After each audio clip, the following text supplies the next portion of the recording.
Okay, so today we're going to be talking about all of the US airline loyalty programs in which I think is the best value and which one I think you should invest in if you fly frequently, and just overall which one you should transfer your credit card points into if you do have them. My dog's going nuts. Okay, starting off with, we are going to go with Delta SkyMiles. Okay, Delta SkyMiles in the award travel like hobby space is known as Sky Pesos because of how worthless they are, for a lack of a better word. They are pretty overpriced in terms of like how much you have to pay in terms of miles. So it's definitely not very good value. I mean, Delta obviously has a lot of routes, so like if you're running the traditional way, which is just like flying a bunch of flights through Delta, then yeah, it's not like it's probably easy to earn. But I remember like if you book the most basic fare, you don't even earn points off that. So you have to go with main class, which is kind of annoying. So I don't really think it's that great of a loyalty program to put all your points in, or like to earn them, to generate a bunch of points. I mean. So for example, let's say if you go from JFK to Maldives, that on its website will cost you about 495,000 miles one way, which is probably like 5 to 6 times the average cost you can get with other airline loyalty programs. And if we want to split that up, let's say JFK to London, that's about 155,000 miles. I think if I looked with Delta One, that is about 270,000 miles one way. I think the 155,000 miles is either like a partner airline or something. I'm not really sure. And then the London portion to the Maldives is about 65,000 miles, which is not too bad. But you also have to take into account the fees when you go to the UK, and the fees for that one flight is about $600. So you got to add it all together, and then it's a one-way trip, so you got to double it. So it's still very, very expensive and costs way more than what you would pay with any other airline. And but the best used for the Delta SkyMiles is actually not in the US. So let's say you're already in like South Korea. You can go from Incheon Airport to Auckland, which will cost about 65,000 miles, which is pretty good for like I don't know how long. That's like a 10 to 12 hour flight. I'm not really sure, but that's only 65,000 miles, which is not bad via Korean Airlines business class. But like if you're in the US and just want to travel domestically or travel from the US to international destination, this is not for you.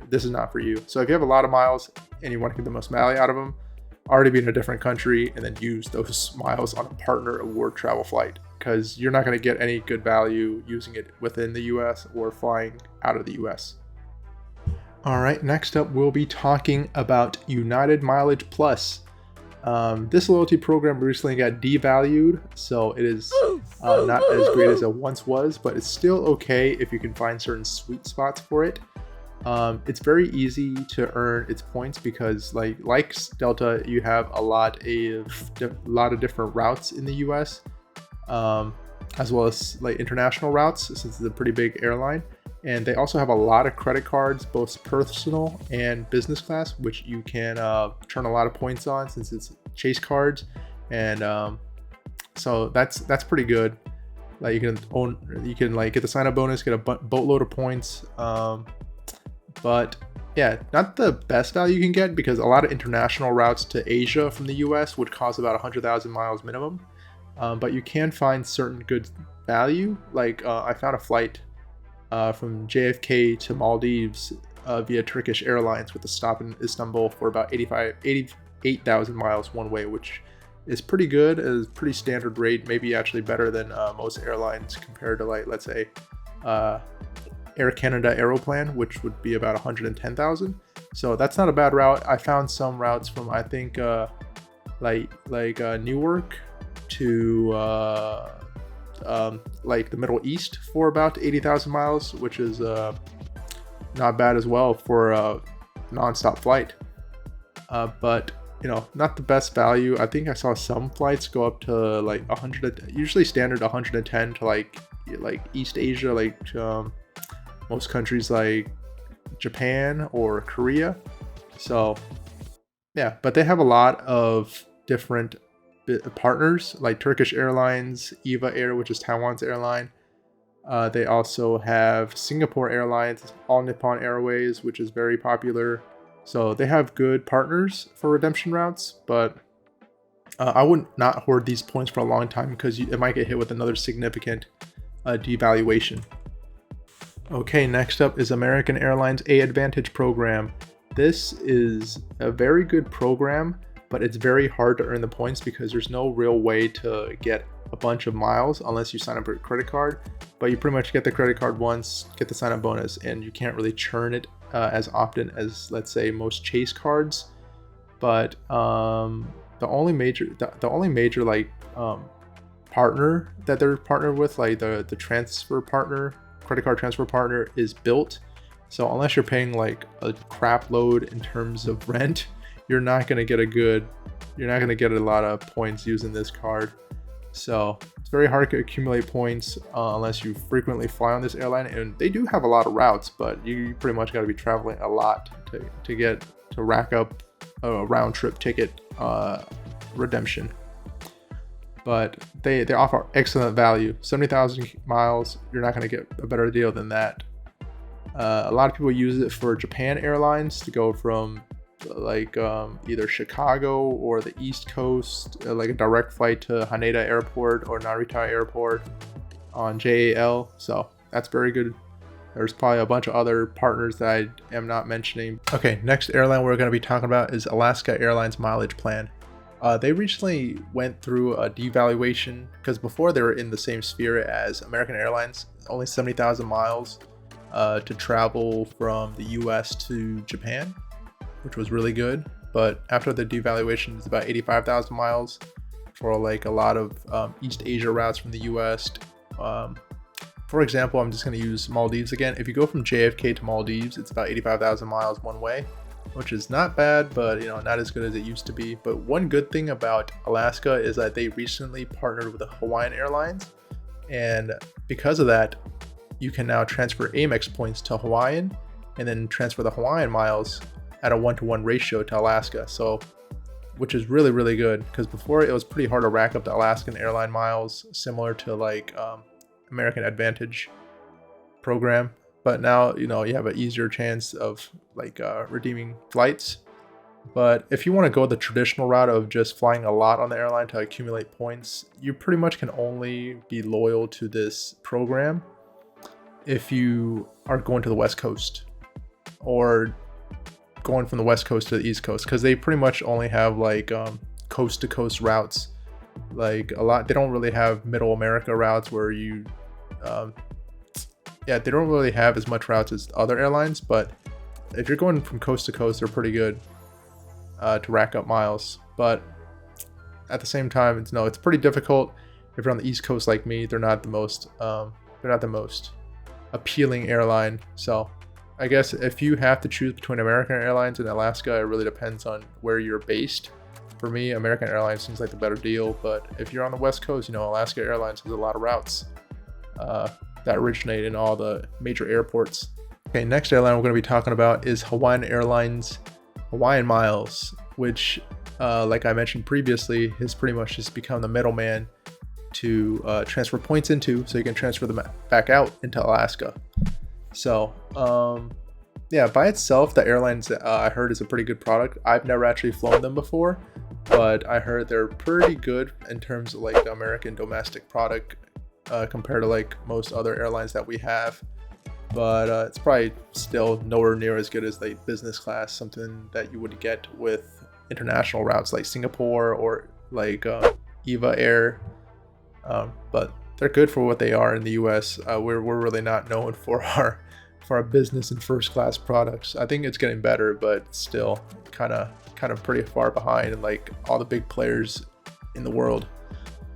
But a lot of the routes a lot of routes is gonna be going to Hawaii. Like, it's called Hawaiian Airlines. What do you expect? But a lot of routes are either going to Hawaii or going out of Hawaii. So I think the only route that doesn't go to Hawaii from the US is like to Tahiti.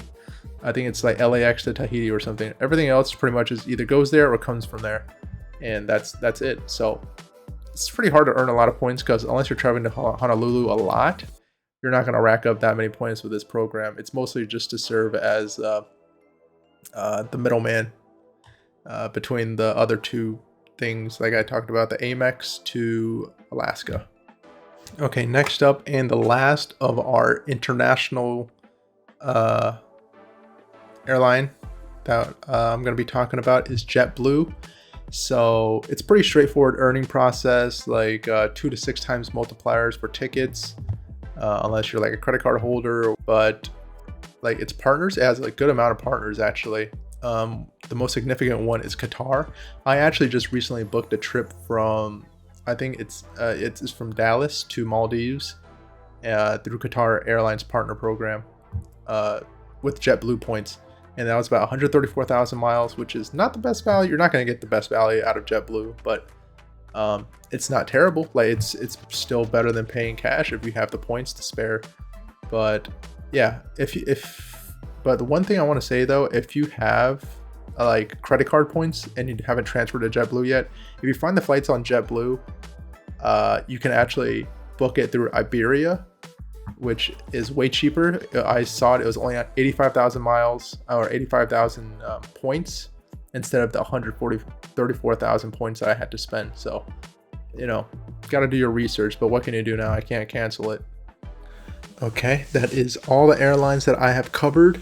And to conclude, I think the best value airline, like in terms of how valuable their miles are, how many redemption partners they have, the overall cost of the redemption flights, I think the best one is probably still Alaskan Airlines, because, you know, $85,000 for a lot of like long haul international routes and business class is actually still not bad despite the devaluation. They don't have that many ways to earn miles, but you can transfer from Amex like to them through a third party, which is really, really nice. So even though American Airlines, you know, it's only 70,000 miles for like these long haul routes, it's much harder to earn because, you know, they don't have a lot of credit card options you can churn, and, you know, you pretty much only can earn through Bilt. It's hard to like get all those points on Bilt too, and flying their airline. Unless you fly a lot, it's not going to be easy to earn. So Alaskan is probably like my top choice so far. Like easiest to earn is probably United mileage program, since they have so many credit cards. You can get massive sign-up bonuses on them, but they're not going to be worth as much as Alaskan or American AAdvantage. But overall, if you plan to book an award flight, it is best to either do it last minute or book 10 to 12 months in advance. That's when the most availability is. So if you want to get into like award redemption, you pretty much, flexibility is key, and always be on the lookout, because a lot of people are in this, it's like competitive game almost. So, but it is fun when you get like and when you get to fly business class and you get to look back at all those other people sitting in economy. It's like, yeah, I'm not like this, at least for this flight.